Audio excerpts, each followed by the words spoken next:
views expressed on this program are those of the hosts, guests, and callers, and are not necessarily those of this station, its management, or other advertisers. You're listening to Transformation Talk Radio.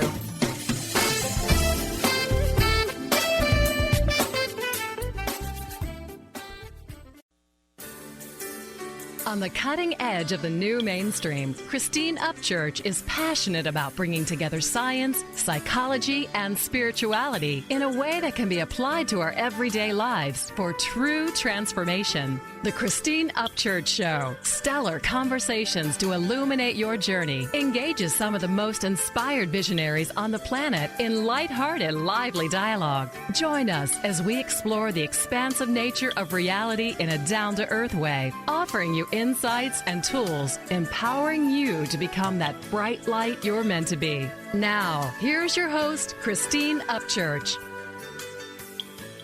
Welcome to the Christine Upchurch Show, where we have stellar conversations to illuminate your journey. I'm speaking to you today from, north of Seattle in the San Juan Islands, the beautiful San Juan Islands, here on KKNW AM 1150 at Hubbard Radio. You might be listening in Connecticut, Rhode Island, or New York on WPLQ AM 1230 radio on one of the 35 stations in Australia, or anywhere around the world on Transformation Talk Radio. And I know to date, just through the archives on christine-upchurch.com, we've had listeners from over 90 countries worldwide. So wherever you're listening from today, whenever you're listening, you're going to be glad you joined us, because I've got a VIP guest today, somebody I've been following personally for decades who's really helped me.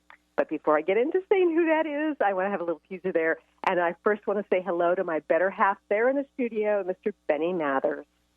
Hey, good morning there, Christine, or good afternoon. I'm sorry I waited for you just to kind of introduce me a little bit further like we normally do. But, hey, I just want to send out a happy early Easter to you. Thank you, and you as well. Thank you. And I was going to question, since you're up in the San Juan, does that mean you have to, jump from island to island in a boat to find all the Easter eggs? I mean, because that would only seem appropriate, right? Everyone out in their little dinghies and stuff, rowing around as quickly as they can to find Actually, we hide Easter eggs in the eagle's nest. Oh, that's kind of scary. And also, that seems pretty dangerous.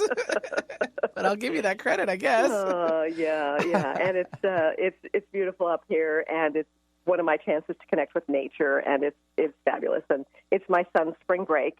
Yes. And he brought, a zillion friends, and so it's just kind of a little crazy. So Mom's getting some quiet time out in nature, and the boys are getting wild time out in nature. So that's good. And you're also the coolest mom probably on the planet to have them all up there, so, Well, my 16-year-old doesn't think that, but that's okay. Well, I need to have a little chat with him, okay? Just let me have 5 minutes. Give me 5 minutes. I can handle it.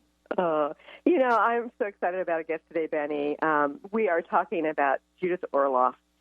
She is a long-term author who has taken a different kind of perspective on things. She is, a trained medical doctor. She's a New York Times bestselling author of numerous books, including Second Sight, Positive Energy, Emotional Freedom, Intuitive Healing, and The Power of Surrender. And her work has been featured on the Today Show, on CNN, the Oprah Magazine, PBS, Psychology Today, and USA Today, among so many others. And she's got a new book out, and it is a wonderful book called The Empath Survival Guide, Life Strategies for Sensitive People. So she is putting on the map this notion that there's a whole group of people, and we'll talk about what that percentage is and how it's defined. There's a whole group of people who need to relate to the world in a different way and have special needs and special gifts. And I'm so grateful to have her today, Dr. Judith Orloff. Judith, thanks so much for joining us here. Welcome. You're welcome. Thank you for having me on your show. My pleasure. Judith, I love your story. I remember watching a presentation of yours many years ago. Of course, we were, it was a couple of decades ago, I'm sure, and we're probably both 12 at the time. You were talking about how you were coming out of the closet as an empath who also happened to be an MD. Can you share a little bit about your path and how you've come to understand the importance of being an empath and the special needs of being an empath? Right. Well, I was born empathic, I think, or as an empath. An empath is somebody who can really absorb the energy of other people in the world into their own body, which has its pluses and its minuses. And when I was a child, I didn't know how to really assimilate that or do with that. I did not know how to deal with all that energy coming my way. And so what happened was that I absorbed all the energy of the world, and I got tired, I got, anxious, I got depressed, and I couldn't go into crowded places or shopping malls or big parties or big stadiums, right? Because there's too much energy there. The energy fields of everyone would be overlapping there. And little did I know, as an empath, that I was picking all that up. And so I didn't have any support system to really help me understand that. Right. And, I know that scientists have shown that we actually do have light emanating from us. Our energy fields extend well beyond the edges of our body. And, yes, indeed, they do interact. And so for somebody who is tuned into that, it can be overwhelming. It is. And unfortunately, traditional medicine doesn't have a context for which to understand this because they don't yet believe that subtle energy exists. So for all you empaths out there, you have to recognize the limitations of traditional medicine. If you go to your traditional doctor who doesn't understand subtle energy, he's not going to diagnose you properly as an empath. And the problems that I've seen is that empaths get over-medicated because they come in with exhaustion, adrenal fatigue, fibromyalgia, depression, and they get an awful lot of medication, which is not the first-line treatment for empaths. Mm-hmm. So why does it affect empaths physically? I mean, I know that there's like this information exchange in the energy fields, that they're basically, sensitive to this overlapping energy of a space, the energy from other people. Why does it affect us on a physical level? Well, it's interesting. I talk about the science of empaths and empathy in the book, and there are a couple of reasons why empaths absorb, and one is that they have a hyperactive mirror neuron system. These are the compassion neurons in our brain and the compassion neurotransmitters. And so it's thought that these neurons are hyperactivated in empaths. And so they have compassion oozing out of them, really a lot of compassion. And that system in the brain is really finely tuned. And there's also, other scientific evidence about emotional contagion, where it's been proven if you're, say, in an office environment and someone has anxiety, that anxiety can spread like a virus throughout the work environment. And empaths are particularly sensitive to picking up emotional contagion. Yeah, it's fascinating. So there is science, and then, of course, what's in our energy field. I know that there's some scientific research that says that the healing and illness actually start beyond the edges of the body in that field. So I guess it makes sense that if all that anxiety and or anger or whatever negativity is affecting the energy field, and that in turn can affect the physicality. Oh, absolutely. It's all connected. Mind, body, spirit, and energy field.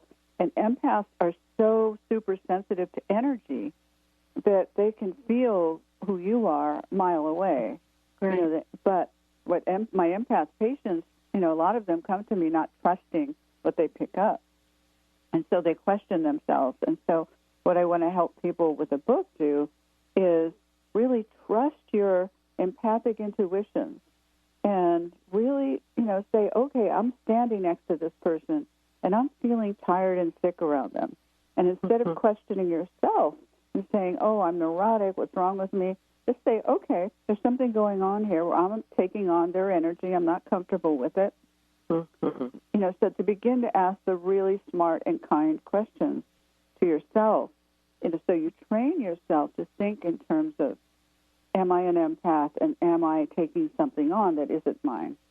Right.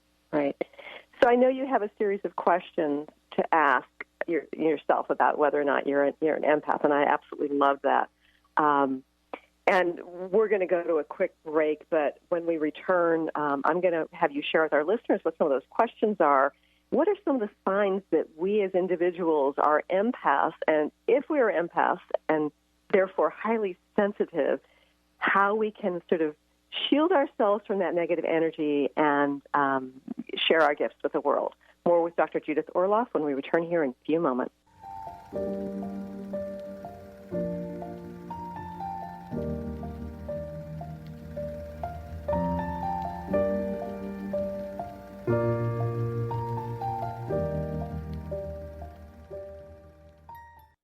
What is a brilliant culture? And how do we create them? Why are they important? Claudette Rowley has created a breakthrough 5-step process to help you design a culture that is authentic, innovative, and successful. Learn how to create change with Cultural Brilliance Radio, the DNA of organizational excellence, and Claudette Rowley. To learn more or work with Claudette, visit ClaudetteRowley.com. Brand consultant Jen Morgan is here with Radically Distinct Radio to help you take control of your future and maximize your brand's power to produce results. Whether you're an individual trying to reinvent yourself and launch a new venture, or you're an executive trying to reposition your company to modernize your sales and marketing programs, Jen Morgan and the RAD Method empower you to play to your strengths and show up in the world as your most powerful brand. To learn more, go to jenmorgan.com. That's Jen with 2 N's, Morgan.com, or call 206-972-5366. On the cutting edge of the new mainstream, Christine Upchurch is passionate about bringing together science, psychology, and spirituality in a way that can be applied to our everyday lives for true transformation. The Christine Upchurch Show, stellar conversations to illuminate your journey, engages some of the most outstanding visionaries on the planet in lively dialogue to inspire you to become that bright light you're meant to be. Join Christine every Friday at 11 a.m. Pacific Time on KKNW, AM 1150, and Transformation Talk Radio. Gifted intuitive healer and spiritual teacher Sarah Luce brings her unique style to the hit show Small Steps, Big Breakthrough Radio on TransformationTalkRadio.com. Tune in each month as Sarah turns reality on end and shows us how to experience expansive results with simple yet powerful steps. Expect an enlightening bend on what you currently believe is possible. For show details and upcoming topics, visit sarahloos.com. That's SARALOOS.com.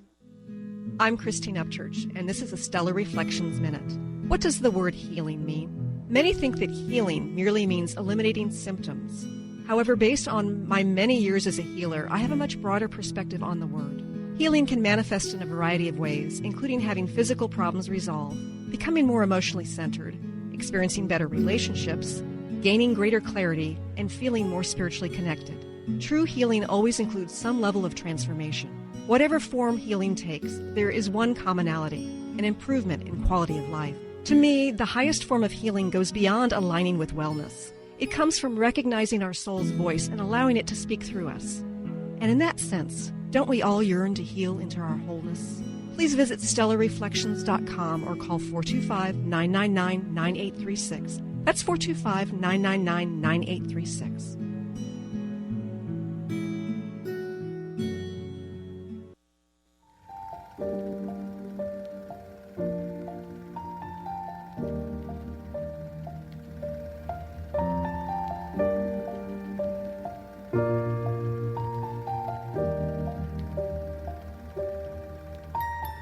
Once I was 7 years old, my mama told me, go make yourself some friends or you'll be lonely. Welcome back to the Christine Upchurch Show here on KKNW and Transformation Talk Radio. I'm talking today to the author of the Empath Survival Guide, Dr. Judith Orloff. Now, Judith, before the break, you were talking about how you as an empath, get overwhelmed, and we talked a little bit about the science. So I know that there are a lot of people out there wondering, am I an empath? You've got a series of very insightful questions in your book. What are some of the signs that we as an individual happen to be an empath? Yeah, I'll share with you some of the self-assessment questions that I have in the book. Are you an empath? Because it's so important that you diagnose yourself. You can take this quiz and realize how much of an empath you are. All right, first question is, have I been labeled as overly sensitive, shy, or introverted? And that's often said as a put-down. Right. Like, you're overly sensitive. What's wrong with you? Right. Right. Yeah, I heard that growing up. Yeah, I did too. A lot of empaths did. Do I feel like I don't fit in? A lot of empaths feel like they don't belong here on Earth. And when I was a little girl, I would have a fantasy that a spaceship would come and take me away to my true planet. Yeah. Where I could be with people. I felt that too, yes. Yeah. I could be with my own kind. Mm-hmm. Right. But empaths are my own kind. And so it's beautiful to have them on Earth. And part of Empath Awakening is finding a community of empaths for support. Right. Do I frequently get overwhelmed or anxious? Do arguments and yelling make me ill? Yeah. Because that's very common with empaths. It's just our angry energy and loud voices can make them ill. Mm-hmm. Do crowds drain me? And do I need alone time to revive myself? Mm-hmm. That's key for an empath, is the alone time. Do noise, smells, or nonstop talkers overstimulate me? Oh, yeah. Yeah. Do I have chemical sensitivities or a low tolerance for scratchy clothes? Uh-huh. Empaths need soft materials on their body because they're very sensitive to what's on their skin, and they need to, energetically and just the material. Do I prefer taking my own car places so I can leave when I need to? Oh, yeah, and that's sort of a tricky one to navigate because, people say, well, we should just ride in together, and sometimes it makes sense, but oftentimes it's kind of like, well, then you don't have an easy out. Well, I don't usually ride together unless the people know that I need to leave early. Uh-huh. So I set that limit, and, when I ride with somebody, then I just tell them, and my friends know about me. Mm-hmm. So, if they're not prepared to leave early, they'll just say, that's fine, take your own car. I mean, they don't feel insulted. Right. Yeah, but it's important because if you don't want to get stuck in a social situation for 5 hours, and your limit, you have to know what your limit time is as an empath. Right. And you never know what kind of energy you're going to be stepping into because it could be something that is actually, a very positive, loving environment, and it could be something that where there's a lot of inauthenticity and there might be some anxiety or some tension. And so if you don't know what you're going to step into energetically, it's hard to know whether you're going to want to leave early or not. Well, it isn't really for me because even if I'm in a totally loving environment, I'm usually done after 2 hours.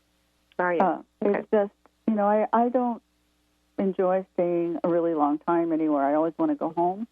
Right. And so I'll enjoy, the 2 hours I'm there, and then I'll just stay until I feel energetically full. And so each person is different. So you might go into a loving, positive environment and just want to stay all night long because it feels so good. And so each empath has to decide how they're feeling. Right. And so that's just a question to ask yourself and a limit to set for yourself so you can tell people and let them know that you love them, but you need to leave, or maybe you need to take a break.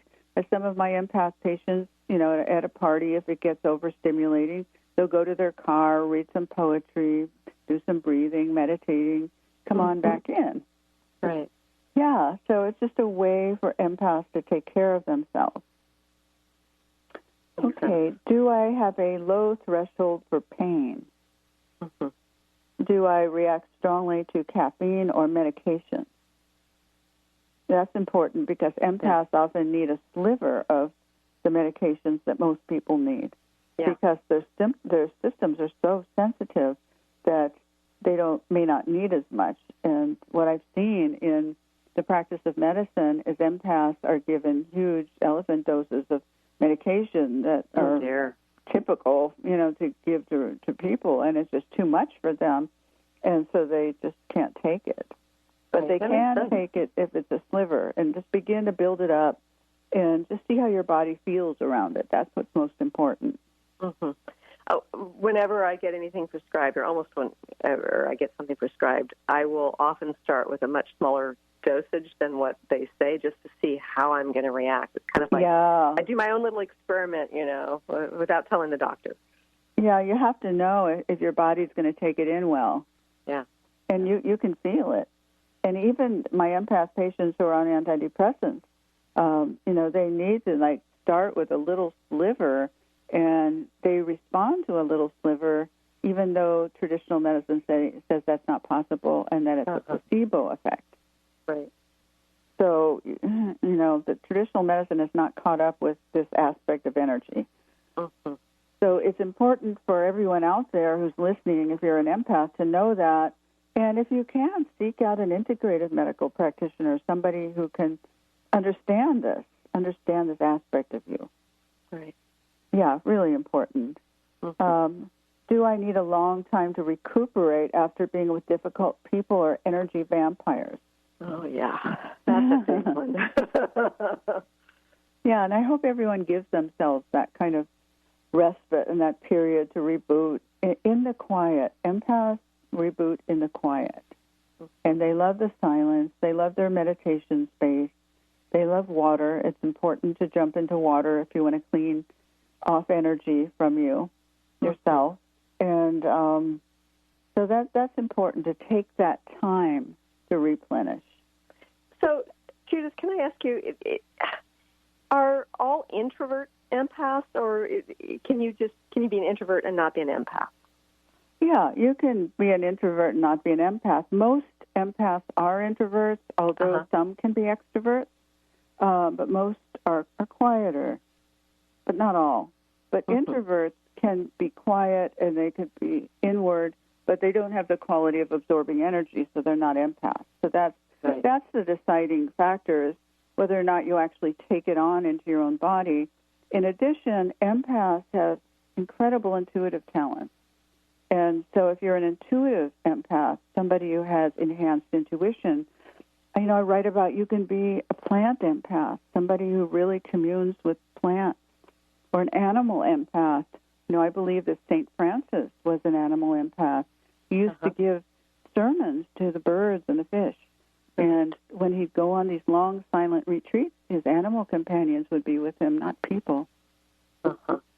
Yeah, it's interesting. If you look at historically the empaths, over the centuries, and Albert Einstein, I believe, was an empath. And, he talked a lot about his sensitivities and finding communities of like-minded people who can support the imagination and support sensitivities. So, there's animal empaths, there's earth empaths. The earth empaths can feel the changes in the earth and the solar flares and react to those electromagnetic changes. Right. Yeah, so their bodies are sensitive to that kind of radiation.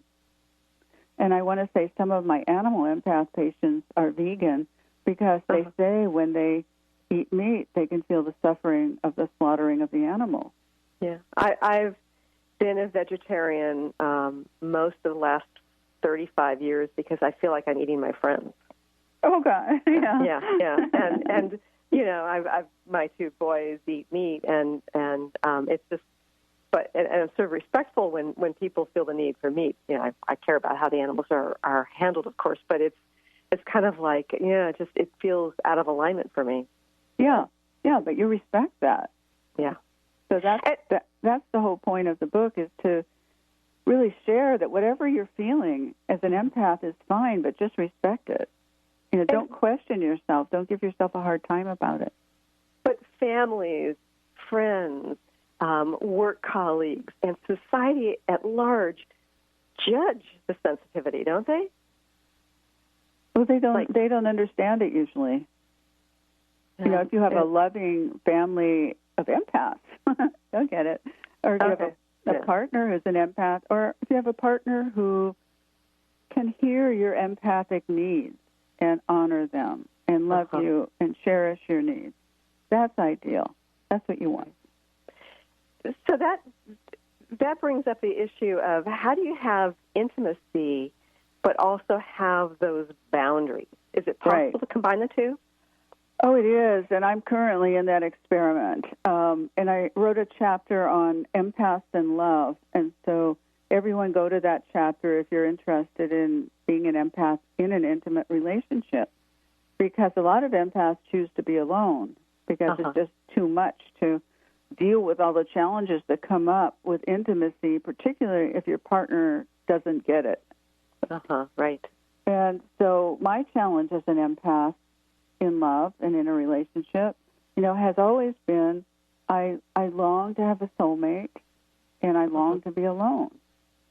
So, how do you reconcile that? Yes. Yeah, that's a common challenge for empaths.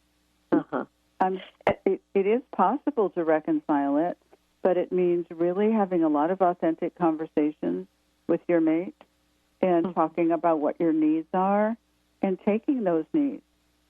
For instance, I'm on a book tour now, and my mate wanted to go out to a concert tonight, and I'm leaving for 10 days, and I was up practically all night long last night on Coast to Coast radio. And so I want to make him happy, but on the other hand, I don't have the energy to go out to this beautiful, wonderful concert of people that I would enjoy if I need to stay home. Right. And so, I'm faced with saying no, and I don't want to say no to him. And there's a part of me that wants to go, but there's a part that knows if I go, I'm going to not conserve my energy for my book tour. Right.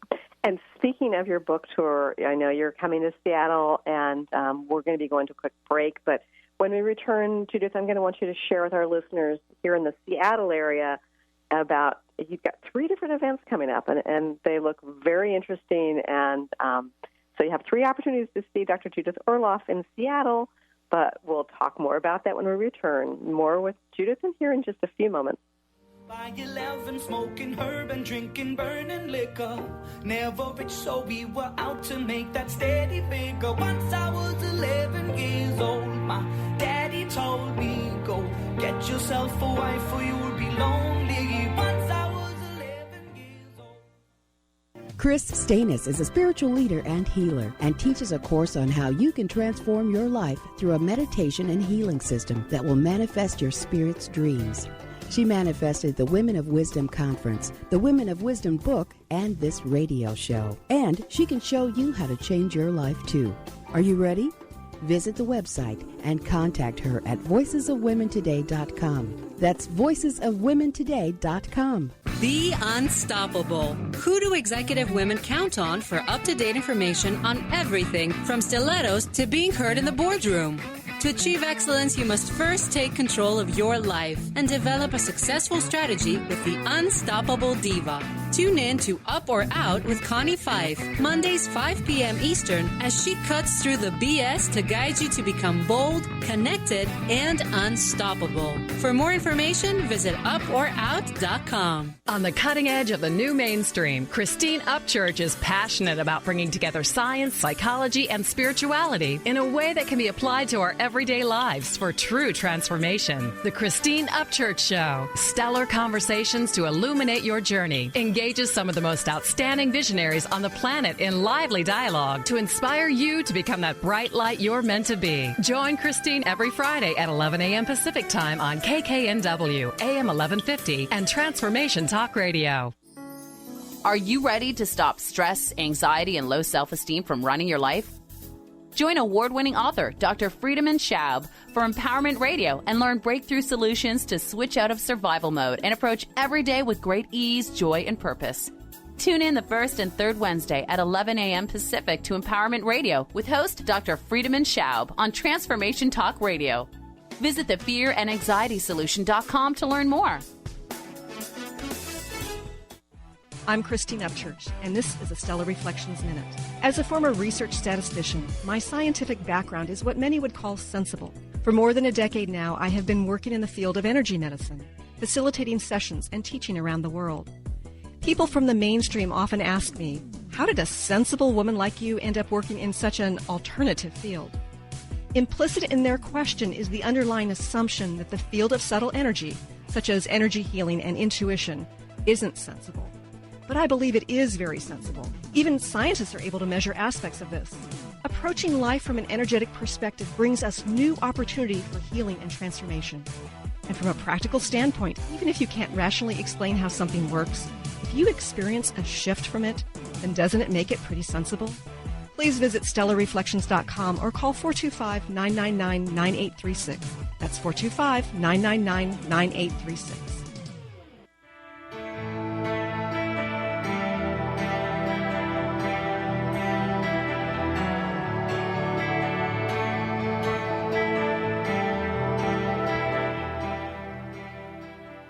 Welcome back to the Christine Upchurch Show here on KKNW, WBLQ, and Transformation Talk Radio. I'm having a conversation today with Dr. Judith Orloff, and she, of course, is a New York Times bestselling author, and her latest book, The Empath Survival Guide, is out. And Judith, I'm so excited you're coming to Seattle. Can you share with our listeners a little bit about your Seattle tour? Right. I'm going to be coming to Seattle next week. And I will be at East West Bookshop on Friday night, April 21st, giving a talk and a book signing. And then the next day, I'll be doing a workshop there. Go deeper for empaths on the power of intuition and empathy to heal. And then on the 23rd, I'll be at the Center for Spiritual Living, which is Sandpoint Way in Seattle. And I'll be doing the morning service and then a workshop in the afternoon. I'll be there on the 23rd. And the information is on my website, too, which is drjudithorloff.com. Yes. And it's drjudithorloff.com. Yeah, and I think it's great. That's quite a weekend. And so people will have 3 different opportunities to see you. You know, come to one, come to all of them. But it's an unusual opportunity to have Judith here in Seattle. So I'm grateful that you're coming to my town. Yeah, I'm excited to come to Seattle. I love Seattle. Yeah, well, I can't guarantee that we'll have any decent weather for you this time of year, but we'll do our best. Okay.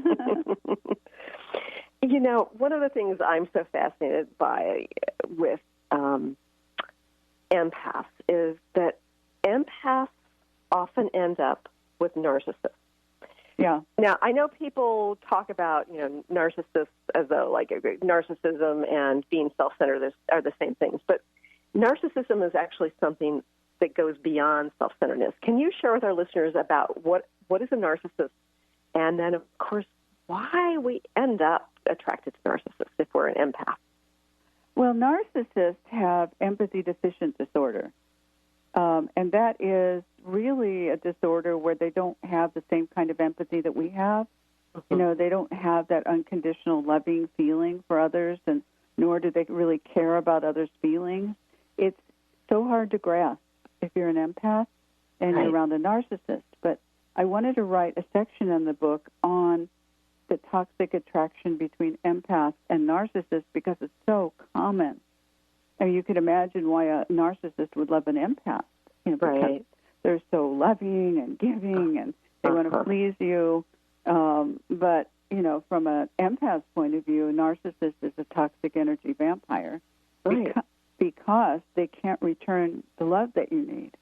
And empaths need love. And an empath in a situation with a narcissist trying to be satisfied with crumbs of love, it just is not going to be healthy for an empath. And I've seen it take a physical toll, an emotional toll, and narcissists also use gaslighting, which is a technique which makes you feel like you're crazy. Oh, yes. Yeah, and they do that with empaths, and so it could have a very, very disastrous effect on the well-being of an empath. So, I understand the logic of, I understand that narcissists, they need their fix. It's their adoration fix. It's the love fix. It's that energetic, zing that they need to keep having be fed, even if it's negative. They want that connection, that attention, the sucking of that energy. So why would an empath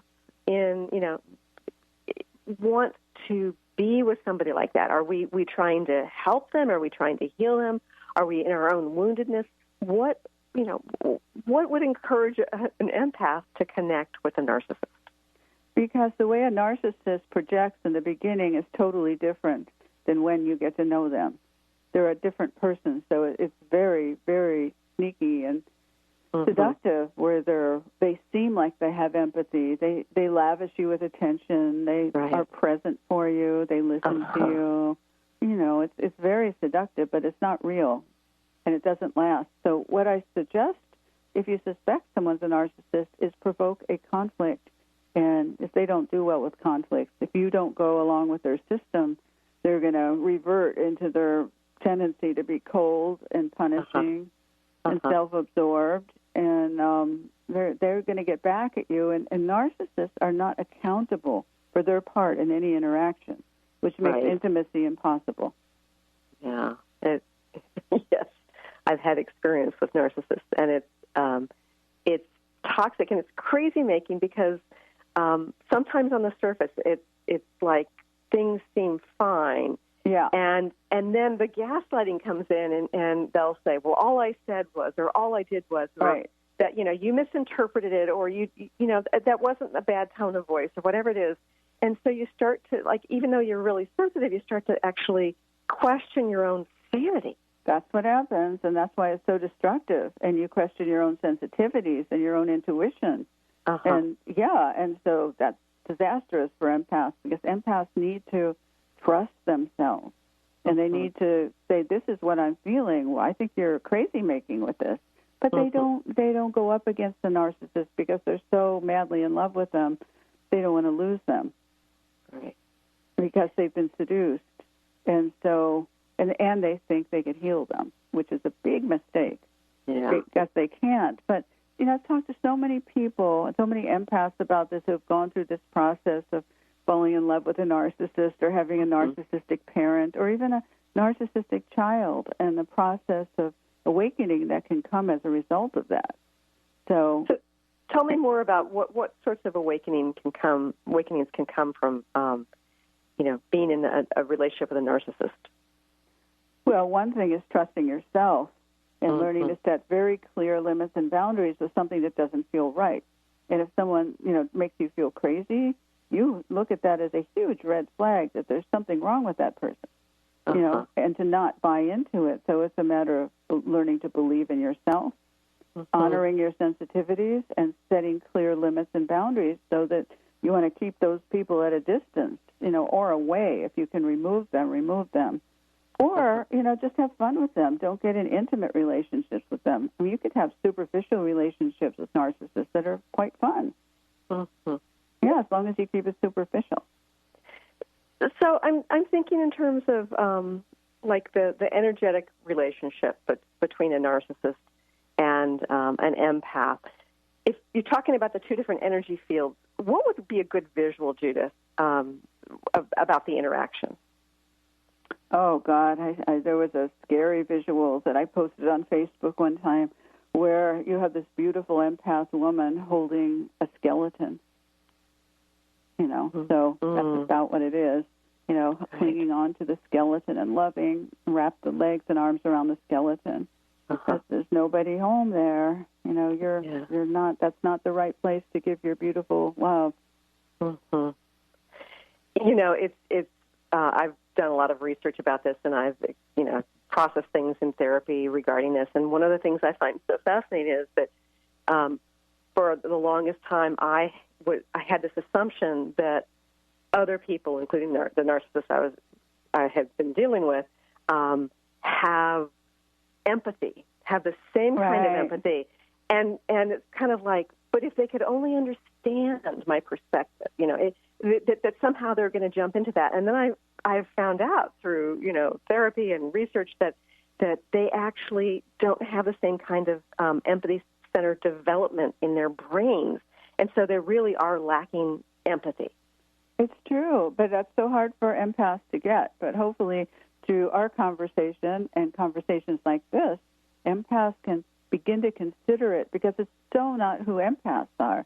Empaths, are just oozing empathy. They can't grasp that everything can't be healed with compassion. Right. And, as a psychotherapist, I can tell you if a narcissist comes in with his or her mate, they're not going to be accountable for themselves. They're going to say it's all your fault. You did this and you did that, and I have evidence for that. but they're never going to say, I think I played a part in it. That's not what they do. So that's why therapy doesn't really work with full-blown narcissists, because they can't do the work because they can't own their part. Yeah, although I do also think that narcissists sometimes can say the right thing, so you think that they are actually getting it. So it's right, it's, again, but they it's crazy making. Exactly, very good point. But when you give them homework and go home and practice this, they can't do it. Beyond a day or a week, they can't keep it up. Mm-hmm. So you've got to keep your eyes open, empaths, and find relationships where people can honor your sensitivities and honor you. It's very hard for empaths to get to the point of realizing that, to not accept anything less than friendships and love relationships that honor your sensitivities and revere them and help you honor yourself. Support. Need emotional support and sensitivity support.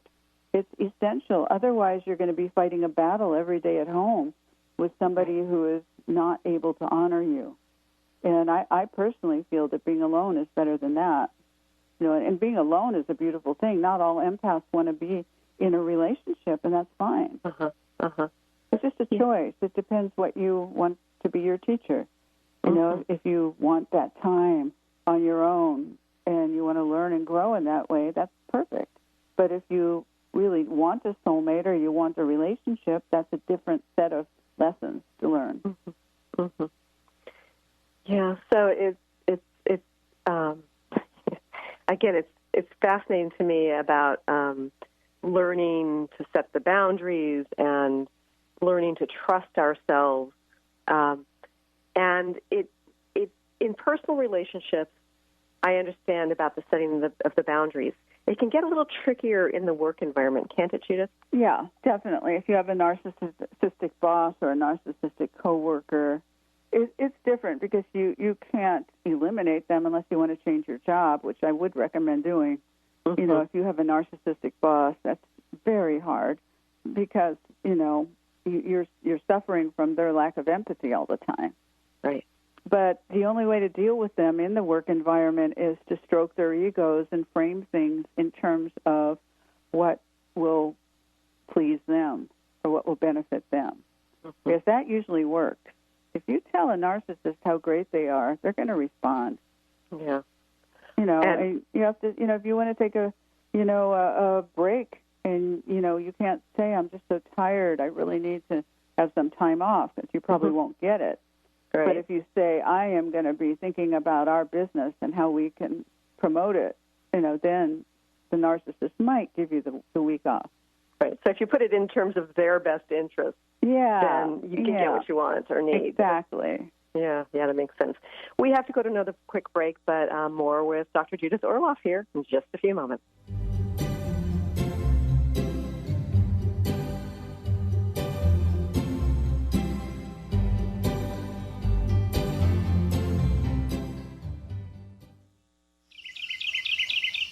What if your body and mind were the compasses to the secrets, mysteries, and magic of life? Glenna Rice, co-host of The Questionable Parent, is inviting you to access all that is possible. Glenna is a 10-year certified veteran access consciousness facilitator who offers an amazing variety of life-changing classes and workshops. Work with Glenna from anywhere, with teleclasses and workshops all over the globe. To learn more and see Glenna's current schedule of events, classes, and workshops, visit glennarice.com. I'm Peggy Snow with another Stellar Reflections Minute. Presence, or what we think of as being fully in the moment, is a key element in the process of healing work. As a practitioner facilitating a session, genuine presence takes us out of our heads, where we tend to decide what is and maybe what should be for the client, and moves us into direct experience, where we're available to witness the person in their wholeness. In this receptive realm, our senses are heightened and expanded, allowing us to perceive what's seeking to unfold and to interact in the moment. There's something profoundly powerful that happens when healing is approached in this simple, pure way. Balance can be restored and healing can take place on multiple levels. If you'd like more information about the services we offer at Stellar Reflections, visit us at stellarreflections.com or call 425-999-9836. That's 425-999-9836. Tune in to Dynamics of Diversity Radio, scripting the new narrative for immigration with leading experts Kripa Upadhyaya and Steve Tanijo on TransformationTalkRadio.com. This show will remove the noise that often accompanies discussions on this topic and share a new perspective on the dynamics of immigration and diversity, ever reminding us that together we are all at the core of innovation, excellence, and positive change. Visit OrbitLawPLLC.com for upcoming topics. Have you been seeing numbers like 111 and 222 everywhere you go? Do you feel that the universe may be trying to get your attention, perhaps offering a message of some sort? As it turns out, numerical patterns and certain types of geometry form the very fabric of our reality, from cells under a microscope to the astronomy of our night sky. At Stellar Reflections, we offer special sessions which tap into these patterns, designed specifically to support you on your journey. The 111 and 222 activations are sessions activating new patterns in your energy field, which in turn can help you create new patterns in your life.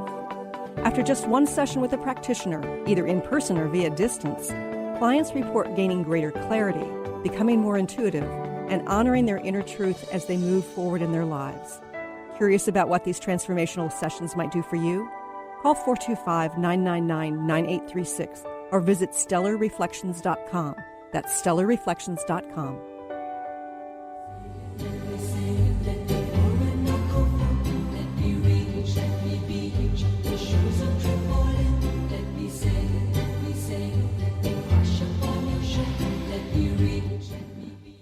Welcome back to the Christine Upchurch Show. I'm so pleased to be having a conversation with Judith Orloff.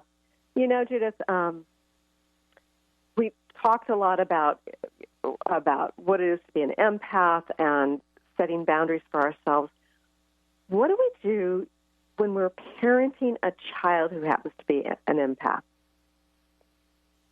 It's such a great question. There's a chapter on raising empath children and being empathic parents, because both parents and children need to be really on top of this. And empath children are very special. They can sense and know things that other children don't. Mm-hmm. They like a lot of alone time and playtime for their imagination, right. And they tend to get overwhelmed by other children if there's too much contact or too many back-to-back play dates. And so they need to have a special kind of pacing and understanding. And like if you have people over to your house, they might climb underneath the stairway and hide there and just watch. Yes. Yeah. It's not that they're not participating. That's their way of watching and observing and participating. Mm-hmm. So, it's not good to drag them out from under the stairway and make them participate in the way you want them to. Just trust your child and have conversations about their sensitivity. And sometimes empath children will pick up things from schoolmates, and they won't know what's going on, but they know they won't feel so well around certain children. Mm-hmm.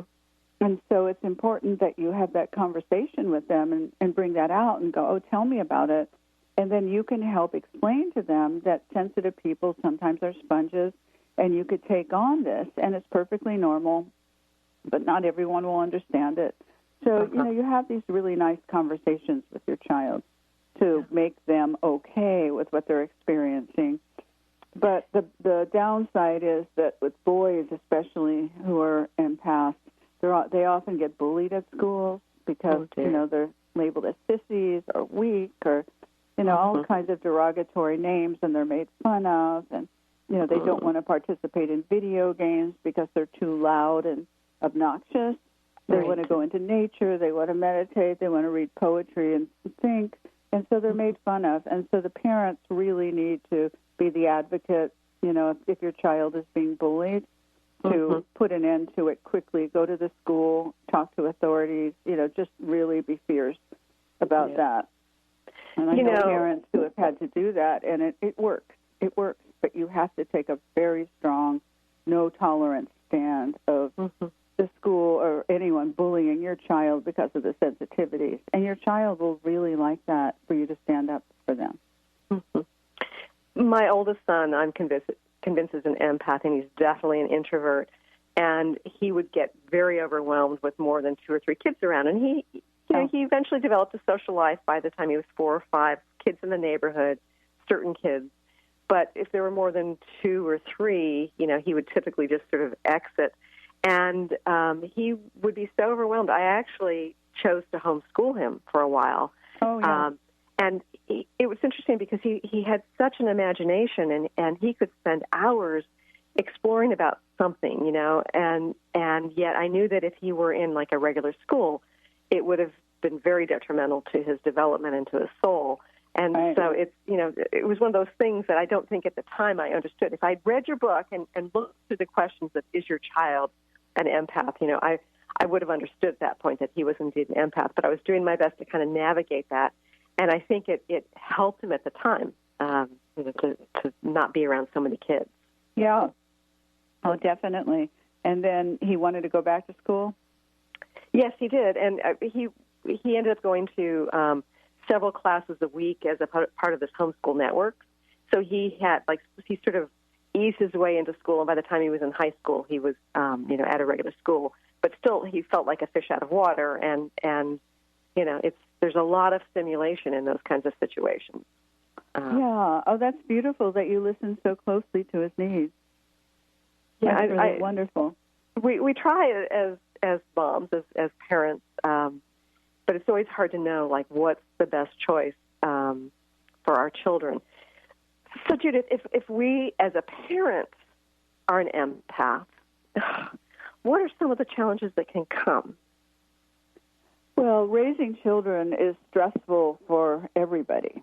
Oh, yeah. But for empaths who need that much alone time, it could be super stressful because you don't really get it sometimes, and you have to fight so hard to create it. Mm-hmm.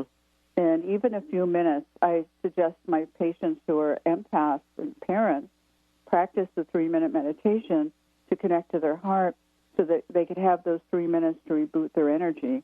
Away from their child, just have someone else watch the child for 3 minutes.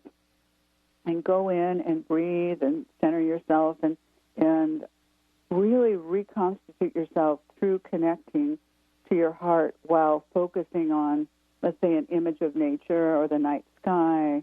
There's something really beautiful that you can tune into so that you can get in the habit of coming back to your heart center, which is the center for your energy. That's the beautiful energy you want to contact. And so that's a quick to do if you're a parent. And also, of course, if you can have help and you can delegate to a mate or to a nanny, that's ideal. But I know a lot of people don't have mates, they're single parents and can't afford a nanny. Right. So and it gets tricky over the years, too, because as our children grow and they become more independent, they're still experiencing, hurt. And it might not be the skinning of the knee so much as the difficult relationships in school or, their own sort of growing pains and as they step into adulthood. How do we as empaths kind of separate from that as opposed to try to take it on and fix it? That's a great point because what empaths do is they want to try and fix everyone, their children, their friends, the little birds that are wounded. They want to fix everyone. And, on a very basic codependency level, you have to know that that's not healthy, nor is it possible to fix anyone. And so empaths kind of have to find more balance with that so they don't overly try and fix everyone. If I tried to fix my patients, I would be a terrible therapist. Right. Because that isn't what creates healing. What creates healing is if you can hold the energy for someone, be a guide, be empathetic with them, but have faith in them, in their strength. Don't try and usurp their power and think they can't do it. Your children will have to stumble and fall, and they're going to have to pick themselves up. But you can be the bright light before and after that's around them. But you can't do it for them as much as your motherly instincts might want you to do that. Yeah. Oh, this is such great information. I'm thrilled that you've written this book because I think it's it's in need for so many people, the Empath Survival Guide, Life Strategies for Sensitive People. And, Judith, I want to also reiterate about your events. Let's see, you're coming to Seattle. You're going to be here Friday, April 21st, East-West Bookshop, doing a talk and a book signing. And then Saturday, April 22nd, it's a day-long workshop, The Power of Intuition and Empathy to Heal at East-West Bookshop.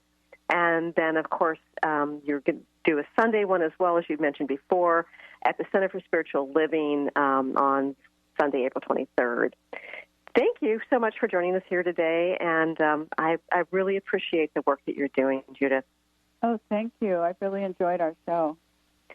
And thank you for joining us here today. The recording of this will be available on christine-upchurch.com, and I look forward to talking to you again soon. Bye, everybody.